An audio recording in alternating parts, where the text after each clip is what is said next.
Hello, I'm Sydney and welcome to my Flock and Squawk. Today I'm going to be showing you the best banana bread recipe that I have personally found. Now, I know what you're thinking. Betty Crocker. Cake mixes? Really? Is that going to be involved? No. In fact, this is an OG classic Betty Crocker recipe. I have it in my copy of a 1986 Betty Crocker cookbook. And I've looked, it's not the same one on their website. Their website says that that recipe is in almost every copy of their Betty Crocker cookbooks, but it was not the right one from my 1986 cookbook. Now, I've been eating this banana bread recipe for years. It's the only one that my mom makes, and while I've experimented, tried a couple different ones over the years, this is the definitive best banana bread recipe in my opinion. So first, let's get into it. So this recipe is in Betty Crocker's cookbook. The original first printing of this book was in 1986, which is what I have. And for me, it's on page 37 in the quick breads section. So this banana bread recipe is very simple. First, you should start your oven to 350 and grease the loaf pan that you are going to use. In this case, I am doing a double batch, so what I am telling you is a single batch. For me, I was doing a double batch because I had excess bananas. I had 2 whole bundles of bananas. So first off, cream 1 cup of sugar with 1/3 cup of butter. Your butter should be softened. This takes a while, but I think that it goes a lot quicker with a stand mixer if you have it.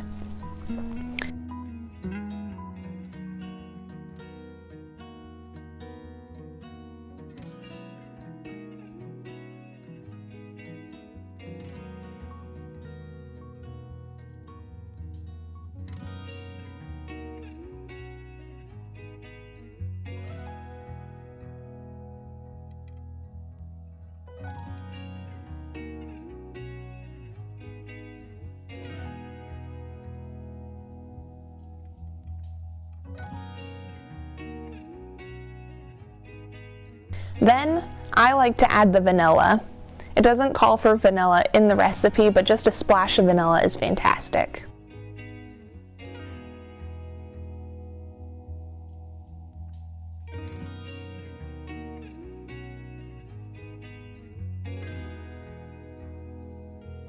Then it is 2 eggs, your bananas. In this case, it calls for 3 to 4 medium bananas, which it has classified as 1.5 cups of your ripe mashed banana. I usually put it in a measuring cup and then mash it a little in there, dump it into the bowl. Mix that up, add 1/3 cup of water. I like to add my baking soda, baking powder, and salt together to the wet mixture before I add the flour.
In this recipe, it is 1 teaspoon of baking soda, half a teaspoon of salt, but I always just do a pinch, and 1/4 teaspoon of baking powder.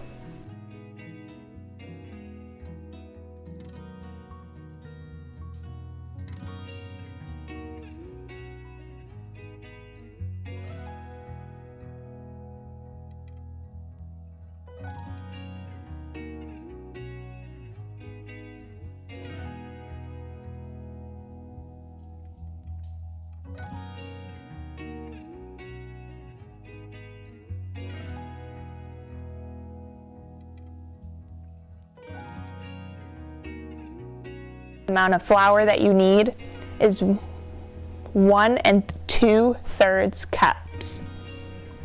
Finally, I never do this, but it is optional to add a 1/2 cup of chopped nuts. You just stir this all together, you pour into your loaf pan, and for me it is about an hour in the oven. According to this recipe, it says that if you get 1 loaf of 24 slices, it is about 120 calories per slice. So, there you have it, the ultimate Betty Crocker banana bread recipe, in my opinion. It is fantastic, and if you stick around to the end of this video, I will give you some backstory, history on Betty Crocker.